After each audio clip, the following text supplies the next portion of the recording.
देखिए, भूमिगत केबल पढ़ते हैं, भूमिगत पे केबल पढ़ते हैं। देखिए, भू संपर्क एवं भूमिगत cable, earthing and under ground cable पढ़ते हैं। इसे परिचय पढ़ेंगे। भू संपर्क, भूमिगत केबल, भू संपर्क महत्व, भू संपर्क विधियाँ, भू संपर्क उपयोगी, आइए नियम पढ़ेंगे। देखिए, परिचय पढ़ते हैं। प्रत्येक भवन में विद्युत वायरिंग के स्थापना के अंतर्गत अर्थ भी अनिवार्य रूप से स्थापित किया जाता है। अर्थ स्थापना मनुष्य के जीवन काल एवं मशीन की सुरक्षा की दृष्टि से अत्यंत महत्वपूर्ण है। इस उद्देश्य की पूर्ति के लिए सभी विद्युत चालित मशीनों, उपकरणों, स्टार्टर, मेन स्विच आदि में धात्विक आवरण को अर्थ किया जाता है। इस प्रकार अर्थ वह साधन है जो विद्युत चालित मशीन उपकरण में फेज तार के उसके धात्विक आवरण में स्पर्श कर जाने की स्थिति में मनुष्य विद्युत झटके से बचाता है। मशीन को पृथ्वी से विद्युतीय जोड़ दिया जाए तो मशीन का बाहरी आवरण शून्य विभव पर ही रहेगा। पृथ्वी से चालक द्वारा कम प्रतिरोध पर जोड़ने की प्रक्रिया को भू संपर्क कहते हैं। भू संपर्क का महत्व। भू संपर्क का महत्व होता है विद्युत मशीनों एवं मनुष्य को सुरक्षित रखने तथा इसे विद्युत झटकों से बचाने के लिए भू संपर्क अति आवश्यक है। भू संपर्क विद्युत की उन सभी मशीनों की जाती है जिनके बाहरी आवरण धातु से के बने होते हैं, अर्थात इसमें आवश्यक विद्युत प्रवाह के लीकेज की संभावना रहती है। इसमें मनुष्य व जीव मात्रा को सुरक्षित रखा जाता है। साथ ही खराबी होने से भू संपर्क में प्रभाव धारा को क्षरण धारा होगी। परिपथ में सुरक्षा में लगे ELCB, MCB या फ्यूज को ब्रेक कर देगी, जिससे मशीन भी सुरक्षित तो हो जाएगी। अनचाहे रास्ते से लीकेज करंट द्वारा लगने वाला आग को खतरे से अर्थिंग बचाती। भू संपर्क उपयोगिता। भू संपर्क उपयोगिता। विद्युत प्रणाली में आई खराबी की उपकरणों की सुरक्षा करने के लिए विद्युत प्रणाली में आई खराबी को उपकरणों की सुरक्षा करना, विद्युत प्रणाली में आई खराबी से मनुष्य को सुरक्षा प्रदान करना, यही होता है भू संपर्क उपयोगिता। देखिए, तीन होता है, तीन कली का होता है। तीन कली जनरेटर के न्यूट्रल को भू संपर्क के द्वारा वोल्टेज को स्थिर बनाना, अन्यथा वोल्टेज का बदलाव लोड परिवर्तन के साथ अत्यधिक होगा तो कम लोड वाले फेज पर वोल्टेज काफ़ी अधिक प्राप्त होगा। तीन कली जनरेटर के न्यूट्रल को तीन कलीय जनरेटर के न्यूट्रल को भू संपर्क के द्वारा वोल्टेज को स्थिर बनाना, अन्यथा वोल्टेज का बदलाव लोड परिवर्तन के साथ साथ अत्यधिक होगा तो कम लोड वाले फेज पर वोल्टेज काफ़ी अधिक प्राप्त होंगे। देखिए, ट्रांसफार्मर के न्यूट्रल को भू संपर्क से जोड़ कर वोल्टेज को स्थिर प्रदान की जाती है। ट्रांसफार्मर के न्यूट्रल को भू संपर्क से जोड़कर वोल्टेज को स्थिरता प्रदान की जाती है। ऊंची इमारतों को आकाशीय विद्युत से होने वाली नुकसान से बचाया जा सकता है। सभी ओवरहेड विद्युत की तथा उससे जुड़े उपकरणों एवं मशीनों को आकाशीय विद्युत से बचाया जा सकता है। विद्युत लाइनों तथा टेलीग्राफ भू संपर्क वापसी वायर के रूप में काम करता है। भू प्रतिरोध का मान कम से कम होना चाहिए, किंतु कुछ क्षेत्रों में निम्न प्रकार होना चाहिए। बड़े केंद्र विद्युत क्षेत्र सापेक्ष भू प्रतिरोध बड़े क्षेत्र में 0.5 ओम होना चाहिए। बड़े क्षेत्र में प्रतिरोध जो है 0.5 ओम होना चाहिए। छोटे क्षेत्र में 1 ओम होना चाहिए। छोटे उपकेंद्र में 2 ओम होना चाहिए। घरेलू स्थान पर 1 ओम होना चाहिए। अन्य विद्युत स्थान पर 8 ओम होना चाहिए। ये क्या है? भू संयोजित भूमि से जोड़ना, भू संपर्क मतलब अर्थिंग लचीलापन मतलब फ्लेक्सिबिलिटी होता है। भू अविच्छाद्रता अर्थिंग होता है। विभंग मतलब टूटा हुआ होता। स्थापन लागत होता है। ई रिक्स कास्ट होता है। देखिए अर्थिंग से संबंधित शब्दावलियाँ होता है। अर्थ इलेक्ट्रोड होता है, यह एक धातु की पाइप या प्लेट होती है। अर्थ इलेक्ट्रोड यह एक धातु की पाइप या प्लेट होती है जिसको अर्थिंग के जमीन में दबाया जाता है ताकि अर्थ को प्राप्त किया जा सके। अर्थिंग लीड होती है। अर्थ इलेक्ट्रोड को जोड़ने वाली तार को अर्थिंग लीड करते हैं। अर्थ इलेक्ट्रोड को जोड़ने वाली तार को अर्थिंग लीड कहते हैं। अर्थिंग कंक्रीट कंडक्टर अर्थिंग अर्थ कंटिन्यूटी कंडक्टर होता है वह चालक जिसका उपयोग विद्युत धारा प्रवाहित न होने वाले धात्विक भाग को अर्थ इलेक्ट्रोड से जोड़ने में किया जाता है उसे अर्थ कंटिन्यू कंडक्टर कहते हैं। वह चालक जिसका उपयोग विद्युत धारा प्रवाहित न होने वाले धात्विक भाग को अर्थ इलेक्ट्रोड से जोड़ने में किया जाता है उसे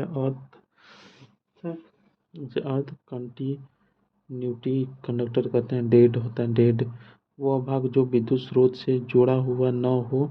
वह भाग जो विद्युत स्रोत से जुड़ा हुआ न हो या जिसका अर्थ विभव शून्य हो उसे डेड कहते हैं। वह भाग जो विद्युत स्रोत से जुड़ा हुआ न हो या जिसका अर्थ विभव शून्य हो उसे डेड कहते हैं। अर्थ फॉल्ट किसी चालक तार का वह भाग जो गलती से अर्थ से जुड़ा है अर्थ फॉल्ट कहलाता है।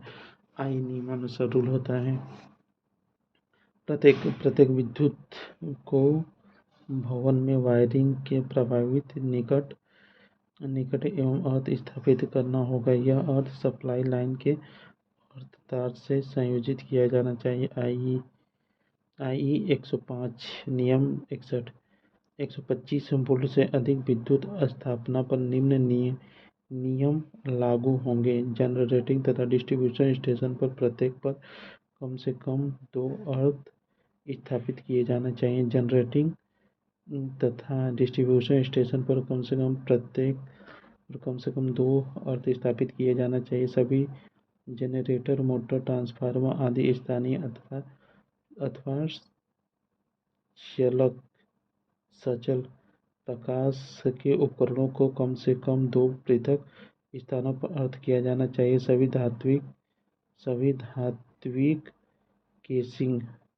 धात्विक केसिंग कवरिंग जंक्शन बॉक्स आदि आवश्यक रूप से अर्थ किए जाना चाहिए। नई वैद्युत स्थापना को सप्लाई लाइन से जोड़ने हेतु पूर्व अर्थ का वैद्युत प्रतिरोध परीक्षण किया जाना चाहिए। नई वैद्युतिक स्थापना सप्लाई लाइन से जोड़ने हेतु पूर्व वैद्युत प्रतिरोध किया जाना चाहिए। प्रत्येक 2 वर्ष में कम से कम एक बार शुष्क मौसम में अर्थ का वैद्युत प्रतिरोध परीक्षण किया जाना चाहिए। पूरी वायरिंग अर्थिंग सबसे कुशल होना चाहिए। 1 ओम से अधिक नहीं होना चाहिए। अर्थ इलेक्ट्रोड पर प्रतिरोध 3 ओम तथा चट्टानी भूमि में 8 ओम से अधिक नहीं होना चाहिए। अर्थ इलेक्ट्रोड का प्रतिरोध सामान्य भूमि में 3 ओम तथा चट्टानी में 8 ओम से अधिक नहीं होना चाहिए। लेड केबल के धात्विक आवरण को आवश्यक रूप से अर्थ संयोजित कर देना चाहिए।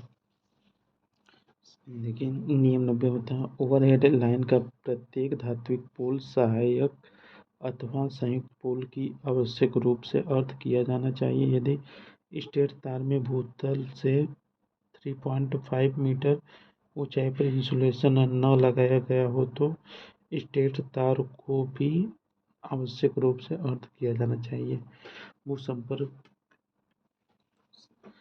भूसंपर्क के प्रमुख तथ्य होते हैं। जिस भवन के लिए भूसंपर्क किया जाता है वह भूसंपर्क उसमें कम से कम 1.5 मीटर दूरी पर होना चाहिए। जिस भवन के लिए भूसंपर्क किया गया हो भूसंपर्क उससे कम से कम 1.5 मीटर की दूरी पर होना चाहिए। भूतार को यांत्रिक क्षति से बचाने के लिए लिए इस भूमि तल से कम 30.5 नीचे 30.5 सेंटीमीटर नीचे तथा 12.7 mm व्यास का GI तार पाइप में लेना चाहिए। देखिए कम से कम 3.5 नीचे 30.5 नीचे तथा 12.7 व्यास GI के लेना चाहिए। जहाँ भूसंपर्क के लिए भूमि उपलब्ध हो, समांतर क्रम में बहुत से भूसंपर्क जोड़कर भू प्रतिरोध को प्रभाव ढंग से कम कर सकते हैं। IE 90 के नियमानुसार सिरोपरी लाइन की प्रति 1.609 किलोमीटर एकल मील पर लगभग समान दूरी पर चार भूसंपर्क किए जाने चाहिए। सिरोपरी लाइन के भूसंपर्क के लिए पाइप भूसंपर्क प्रयोग की जाती है। सिरोपरी लाइन के भूसंपर्क के लिए पाइप भूसंपर्क प्रयोग की जानी चाहिए। देखिए अर्थ प्रतिरोध का मान घटना टू रिड्यूस अर्थ रेजिस्टेंस होता है। अर्थिंग का मुख्य उद्देश्य मानव जीवन की सुरक्षा। यदि वायरिंग में दोष पैदा होने की स्थिति में उनकी सुरक्षा युक्ति सर्किट ब्रेकर प्रचालित नहीं होगी तो मानव जीवन की सुरक्षा नहीं हो पाएगी। सुरक्षा युक्ति का प्रचालन सुनिश्चित करने के लिए अर्थिंग का प्रतिरोध न्यूनतम होना चाहिए। इस उद्देश्य की पूर्ति के लिए निम्नलिखित उपाय होना चाहिए। अर्थिंग प्लेट छड़ के चारों ओर पर्याप्त मात्रा में चारकोल एवं नमक डालना चाहिए। समय समय पर अर्थ के गड्ढे डालते रहना चाहिए, जिससे अर्थिंग प्लेट की चारों ओर भूमि नमी रहती है। विद्युत उत्पादन केंद्र सब स्टेशन पर जहाँ अर्थिंग प्रतिरोध न्यूनतम रखना आवश्यक है, वहाँ से एक अर्थिंग इलेक्ट्रोड को समांतर क्रम में संयोजित किया जाना चाहिए। दो अर्थ के बीच 5 मीटर की दूरी रखी जानी चाहिए। 2 अर्थ के बीच 5 मीटर की दूरी रखी जानी चाहिए। अर्थिंग प्रतिरोध का मान घटने के लिए संयोजन की सोल्डरिंग भी की जानी चाहिए। अर्थिंग प्रतिरोध का मान घटने के लिए संयोजन सोल्डरिंग भी की जानी चाहिए। अर्थिंग इलेक्ट्रोड पाइप तार नट बोल्ट आदि को जंग से बचाकर रखने के लिए अर्थिंग प्रतिरोध का मान कम होता है। यानी कि अर्थिंग के संबंध में 30-34-1966 निर्देश दिए गए हैं। अर्थिंग विधियाँ होती है। अर्थिंग विधियाँ दो प्रकार की होती हैं। 2 विधियों महत्वपूर्ण बिंदु से अर्थिंग होता है। अर्थिंग की यह विधि नमी स्थानों के अधिक उपयुक्त है। इसमें लगभग 90x90 आकार का गड्ढा भूतल 1.5 से 3 मीटर गहराई तक नमी खोदा जाता है। इस गड्ढे में अर्थिंग प्लेट ऊर्ध्वाधर स्थिति में स्थापित कर उसे अर्थिंग तार से नट बोल्ट के द्वारा जोड़ दिया जाता है। अर्थिंग प्लेट के चारों ओर 15 सेंटीमीटर मोटाई की नमक एवं चारकोल की एकांतर परत लगाई जाती है। अर्थिंग प्लेट के चारों 15 सेंटीमीटर की परत लगाई जाती है। गड्ढे के ऊपरी सड़क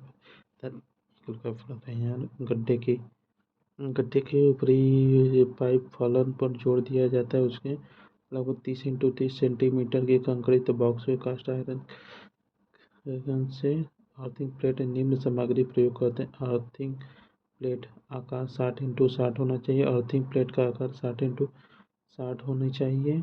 मोटाई तांबे की प्लेट की 3.15 मीटर एवं GI की 6.30 mm होनी चाहिए।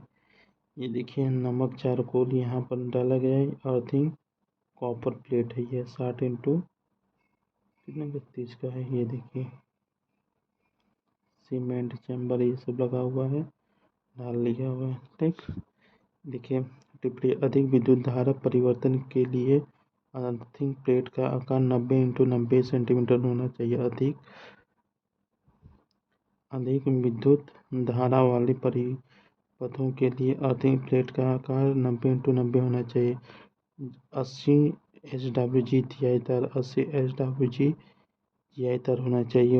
9 पॉइंट होता है 19.5 mm व्यास का 1.2 मीटर लंबा GI पाइप का उपयोग अर्थ में नमी बनाए रखने हेतु जल डालने के लिए किया जाता है। 12.7 mm व्यास के GI पाइप का उपयोग अर्थिंग तार के लिए किया जाता है। 12.7 mm व्यास के GI पाइप का उपयोग किया जाता है। देखिए फलन होता है तार की जाली से बने फिल्टर सहित स्थापन के समय फलन ऊपरी सिरा भूतल 5 से 10 सेंटीमीटर ऊपर रखा जाना चाहिए। कास्ट आयरन ढक्कन 30x30 होना चाहिए। कास्ट आयरन 30x30 होना चाहिए। नमक चारकोल उच्च कोयल चूर्ण का प्रयोग नमी बनाए रखने के लिए किया जाता है। पाइप देखिए चूर्ण का प्रयोग जो है नमी बनाए रखने के लिए किया जाता है। पाइप अर्थिंग होता है। अर्थिंग की यह विधि सभी प्रकार के स्थानों पर प्रयोग किया जाता है। यह लगभग 30x30 सेंटीमीटर आकार वाले गड्ढा भूतल से 2.5 से 4 मीटर गहराई तक खोदकर किया जाता है। अर्थिंग के चारों ओर 15 सेंटीमीटर चौड़ाई के नमक के डाले तथा चारकोल की पूर्ण जमा कर दी जाती है। देखिए कोयला ये नमक है। ये देखिए लो कवच है। ये क्या है कंक्रीट चैम्बर ये फलन है। देखिए इसमें अर्थिंग का एक 30 डिग्री कोण कटा हुआ सिरा नीचे टिका हुआ रहता है। पाइप अर्थिंग में निम्न सामग्री प्रयोग की जाती है। GI पाइप होता है 38 mm व्यास 25 मीटर लंबा जिसमें 12 मीटर व्यास अनेक छिद्र बनाए होते हैं।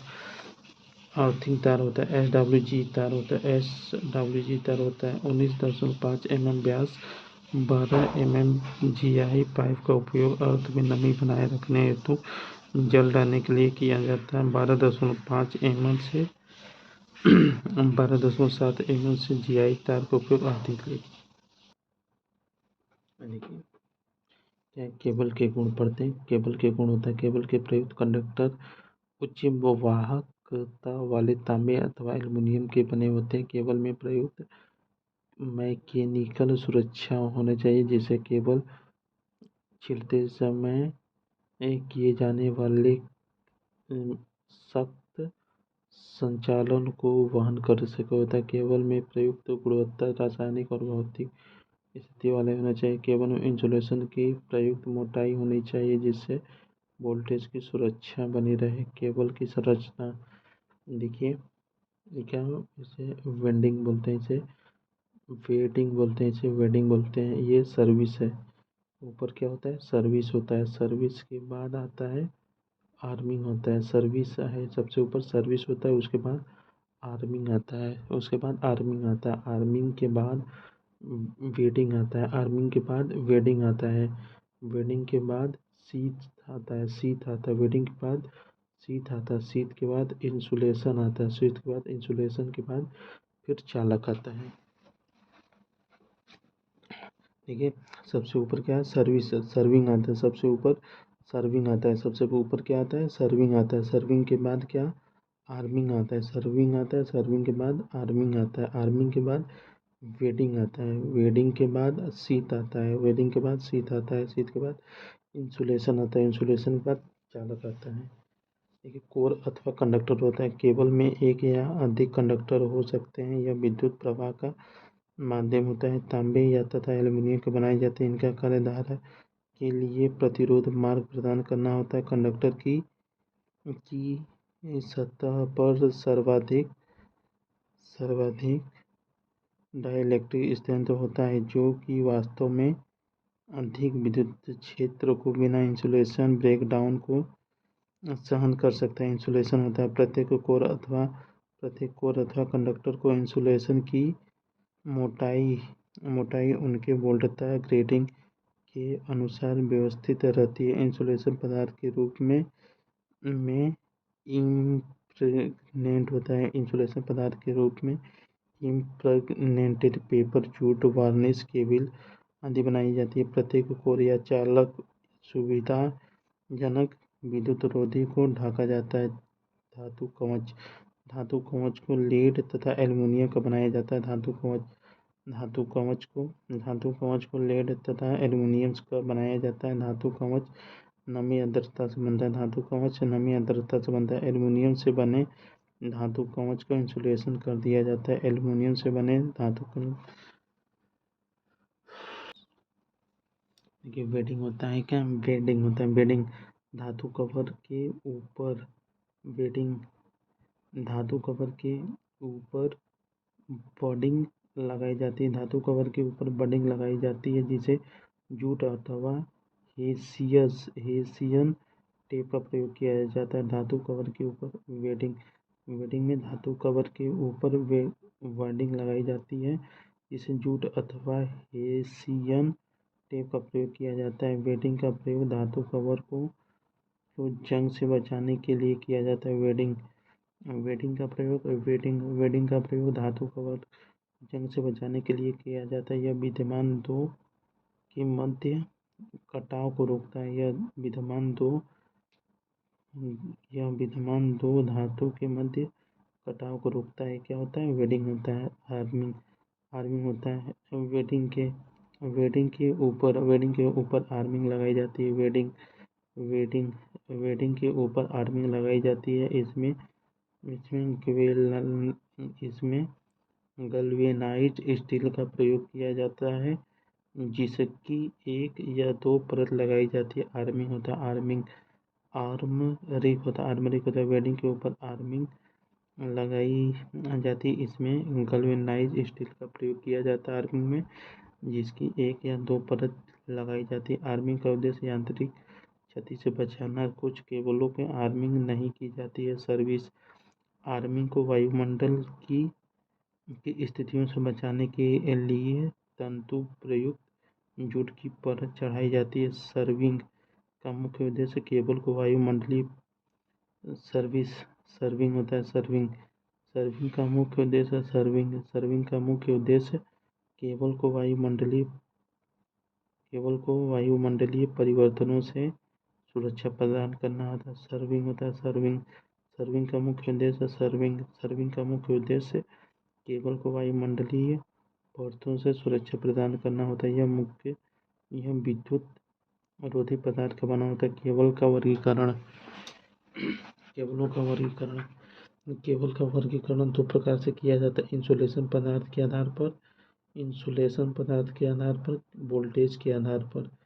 केबल का वर्गीकरण दो प्रकार से किया जाता है। इंसुलेशन पदार्थ के आधार पर, वोल्टेज के आधार पर। तो इंसुलेशन पदार्थ के आधार पर केबल का संतोषप्रद होता है। केबल का संतोषप्रद प्रचालन अधिकतर प्रयुक्त इंसुलेशन की गुणवत्ता पर निर्भर करता है। इसलिए इंसुलेशन के उचित पदार्थ का चयन बहुत अधिक होता है। इंसुलेशन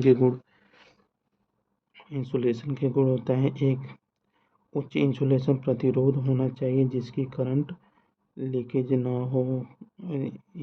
उच्च डाइलेक्ट्रिक सामर्थ्य होना चाहिए जिससे इलेक्ट्रिक केबल ब्रेकडाउन न हो। मैकेनिकल शक्ति होना चाहिए। मेटेलिक डेंटेल होना चाहिए। अज्वलनशील होना चाहिए। लागत भी कम होना चाहिए। एसिड रासायनिक पदार्थ अप्रभावी होना चाहिए। रबड़ इलेक्ट्रोड स्ट्रेंथ 30 किलो वोल्ट पर एमएम होता है। इंसुलेशन प्रतिरोध 10⁻17 होता है। रबड़ का इंसुलेशन प्रतिरोध 10⁻17 सेंटीमीटर होता है। रबड़ की मुख्य कमी यह होती है कि यह नमी को सोख लेता है। इसका न्यूनतम सुरक्षित तापमान 38 डिग्री होता है। रबड़ नरम होता है जिससे हैंडल के क्षति की संभावना होती है। देखिए वल्केनाइज्ड इंडियन रबड़ होता है। यह शुद्ध रबड़ जिंक ऑक्साइड, रेड लेड आदि मिनरल पदार्थ से मिलकर बनाया जाता है। इस प्रकार के रबड़ में 3 से 5% सल्फर की मात्रा होती है। इस निर्मित मिश्रण को कंडक्टर पर लगाया जाता है। लगभग 150 डिग्री तक गर्म किया जाता है। पूरी प्रक्रिया को वाल्व वल्गनाइजेशन कहा जाता है। जो उत्पादन तैयार होता है उसको वल्गनाइज कहते हैं। यांत्रिक सामर्थ्य, टिकाऊ और पानी प्रतिरोधकता शुद्ध रबड़ से अधिक होता है। नुकसान होता है सबसे बड़ी कमी यह है कि सल्फर तांबे पर तुरंत प्रक्रिया करता है। इम्प्रिग्रेशन कागज होता है, यह रासायनिक कागज होता है जो लकड़ी छिलके से बनाया जाता है। फिर उसमें पैराफिन अथवा नेफ्थलीन पदार्थ होते हैं। लाभ होता है, लाभ कम लागत, निम्न कैपेसिटेंस, कम लागत, निम्न कैपेसिटेंस, उच्च डाइलेक्ट्रिक शक्ति, इंसुलेशन होता है। नुकसान नमी की नमी की नमी सोखता है एवं केबल की प्रतिरोधकता कम होती है। वार्निश डाइलेक्ट्रिक सामर्थ्य 4 kV एवं होता है। वार्निश वार्निश कैम्ब्रिक होता है। डाइलेक्ट्रिक सामर्थ्य 4 kV होता है। परमीबिलिटी होता है 2.5 से 3.8 होता है। परमीटिविटी होता है 2.5 से 3.8 होता है। जहाँ कॉटन क्लॉथ इम्प्रिग्रेशन होता है जिसे वार्निश के साथ कोट किया जाता है। इस प्रकार के इंसुलेशन को एम्पायर क्लॉथ कहते हैं। पीवीसी होता है, यह इंसुलेशन पदार्थ सिंथेटिक यौगिक होता है। यह सिंथेटिक पॉलीमेराइजेशन प्राप्त होता है। यह एक सफ़ेद पाउडर में होता है। इस पदार्थ को केवल इंसुलेशन के लिए बनाया जाता है। उच्च इंसुलेशन प्रतिरोध विभिन्न, ये देखिए, लो टेंशन 1100 kV तक होता है। लो टेंशन 1100 kV तक होता है।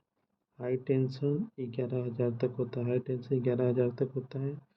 और सुपर टेंशन 22 किलो वोल्ट से 33 किलो वोल्ट होता है। एक्स्ट्रा 33 से 66 होता है। एक्स्ट्रा हाई टेंशन 33 से 66 होता है। Extra super voltage 132 kilo volt से ऊपर होता है। एक्स्ट्रा 132 किलो वोल्ट से ऊपर होता है। जिस प्रकार की सर्विस होता है, जिस प्रकार की सर्विस की ज़रूरत है उस प्रकार के केबल के एक या एक से अधिक कोर उपयोग में लिया जा सकता है। जैसे single core, double core, 3 core आदि। तो सर्विस होता है ये। लीड शीट होता है, ये क्या होता है? सर्विंग के बाद लीड शीट होता है, उसके बाद संचित होता है, उसके बाद मानक कॉपर होता है। 3 फेज सर्विस के केबल होता है। भूमिगत केबल का उपयोग सामान्यतः 3 फेज को स्थानांतरित करने के लिए किया जाता है। इसमें 3 कोर केबल का प्रयोग किया जाता है। कुछ मुख्य केबल जिनका प्रयोग 3 फेज सर्विस में किया जाता है। कुछ मुख्य केबल जिनका उपयोग 3 फेज सर्विस में किया जाता है। वेल्डेड केबल 11 kV तक होता है। वेल्डेड केबल 11 किलो वोल्ट तक होता है। स्क्रीड केबल 33 किलो वोल्ट से 66 किलो वोल्ट तक होता है। सक्रीड होता है। स्क्रीड केबल 33 किलो वोल्ट से 66 किलो वोल्ट तक होता है। दबाव केबल 66 किलो वोल्ट तक होता है। दबाव केबल 66 किलो वोल्ट तक होता है। वेल्टेज होता है। वेल्टेड केबल होता है। पेपर चालक होता है, ये क्या है? लीड शीट होता है। ये जूट ही शेष होता है। ये आर्मिंग होता है, सबसे ऊपर आर्मिंग होता है। ये चालक होता है। ये पेपर शीट होता है। जूट फील्डिंग होता है। ये 11 किलो वोल्ट तक, किंतु असाधारण स्थितियों में 33 किलो वोल्ट तक प्रयोग में लिया जाता है। इसमें कोर एक दूसरे से इम्प्रिग्रेशन पेपर इंसुलेशन की जाती है।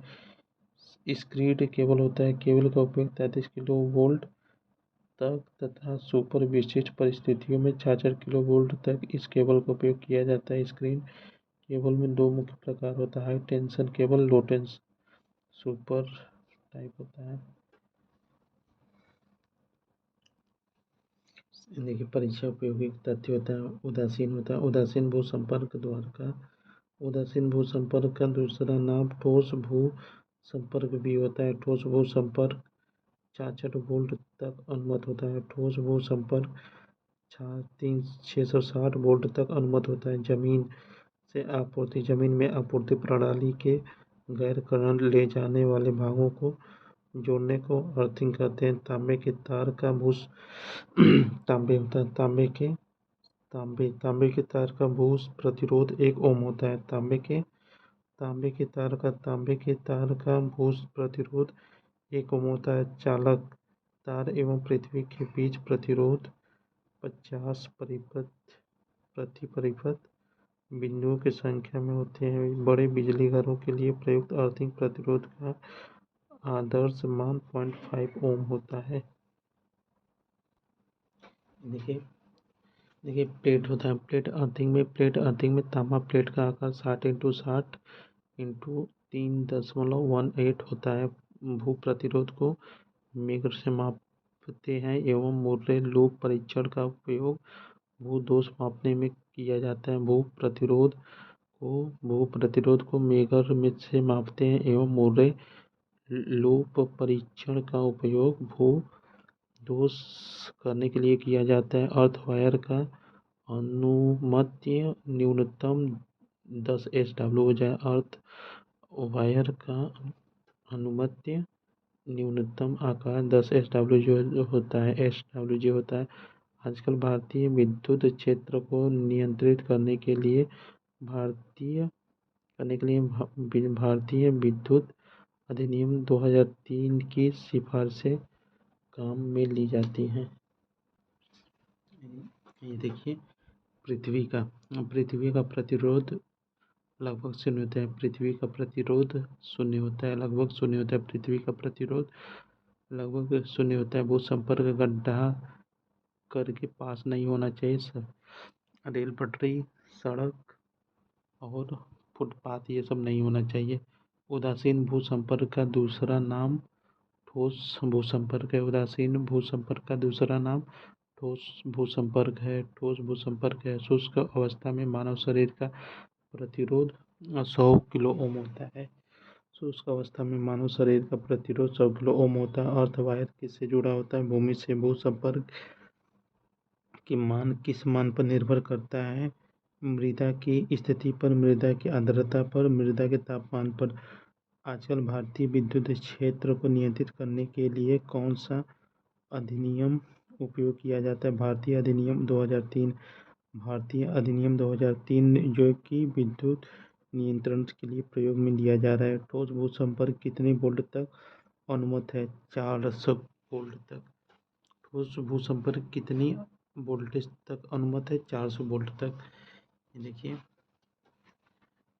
भारतीय विद्युत अधिनियम के अनुसार किसी भी उपरेखीय और प्रकाश के निर्गत की अधिकतम संख्या 10 होती है। अर्थिंग किसके प्रति सुरक्षा की आवश्यकता होती है? विद्युत झटके से खतरे के प्रति होता है। अर्थिंग किसके प्रति सुरक्षा की आवश्यकता होती है? विद्युत झटके के खतरे की होती है। मानक तार होता है। मानक तार गेज को अर्थिंग के लिए प्रयोग में लाई जाती है। वे अपेक्षाकृत पतली होनी चाहिए। 14 SWG वायर के भू 14 SWG वायर का होना चाहिए। देखिए भू तार का आकार किसके द्वारा निर्धारित किया जाता है? सर्विस तार के एम्पीयर क्षमता पर। भू तार का आकार किसके द्वारा निर्धारित किया जाता है? सर्विस तार के एम्पीयर क्षमता पर। प्लेट अर्थिंग में प्रयोग की जाने वाली अर्थ इलेक्ट्रोड प्लेट होती है। प्लेट अर्थिंग में उपयोग की जाने वाली अर्थ इलेक्ट्रोड प्लेट होती है। आई नियम के अंतर्गत 3-4 वायर सिस्टम किस स्थान पर भूमि से संबंधित होना चाहिए? उच्च उत्पादन स्टेशन, उपकेंद्र और वितरण प्रणाली पर। केबल में उपयोग की जाने वाली विद्युत रोधी सामग्री गैर ज्वलनशील, गैर द्रवग्राही, अम्लरोधी होनी चाहिए। देखिए केबल स्थानांतरण किसके द्वारा होता है? जूट और कांट दोनों से। केबल संस्तरण किससे बना होता है? जूट और टाट दोनों से होता है। केबल की आवेशन धारा वोल्टेज से 90 डिग्री आगे होती है। केबल की आवेशन धारा वोल्टेज से 90 डिग्री आगे होती है। केबल के कवच के लिए साधारणतः किस पदार्थ का उपयोग किया जाता है?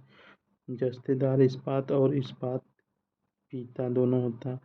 आई नियमानुसार इलेक्ट्रिक मशीन के संस्थानों स्थापन करते समय किस नियम का उपयोग किया जाता है? एक आंतरिक इलेक्ट्रॉन भूमि इलेक्ट्रॉन के समांतर में होना चाहिए। केबल कम साधारण प्रतिघात शक्ति उत्पन्न करती है। केबल कम धारण पर प्रतिघात शक्ति उत्पन्न करती है। पूर्ण भार पर प्रतिघात शक्ति आवश्यक होती है। पूर्ण भार पर प्रतिघाती शक्ति आवेशित करती है। देखिए, एक केबल होता है, एक केबल में विद्युत सामर्थ्य आंतरिक चालक होता है। एक केबल में विद्युत सामर्थ्य कहाँ अधिक होता है? आंतरिक चालक में। एक केबल में विद्युत सामर्थ्य आंतरिक चालक में अधिक होता है। धात्विक आवरण किसके बने होते हैं? शीशा या एल्युमिनियम के। धात्विक आवरण शीशा या एल्युमिनियम के बने होते हैं। उच्च वोल्टेज के लिए इस्तेमाल किए जाने वाला केबल इलास्टोर रोधी प्रति केबल होता है। उच्च वोल्टेज के लिए इस्तेमाल किए जाने वाला केबल इलास्टोमर रोधी होता है। भूमिगत केबल के लिए अधिकतम ऑपरेटिंग वोल्टेज 132 किलोवोल्ट होता है। भूमिगत केबल के लिए अधिकतम ऑपरेटिंग वोल्टेज 132 किलोवोल्ट होता है। वोल्टेज केबल में कोर का रोधन इम्प्रेगनेशन पेपर होता है। वोल्टेज केबल में कोर का रोधन इम्प्रेगनेशन पेपर से किया जाता है। थैंक यू दोस्तों, मिलते हैं तब नेक्स्ट क्लास में। तब तक के लिए जय हिंद, जय भारत।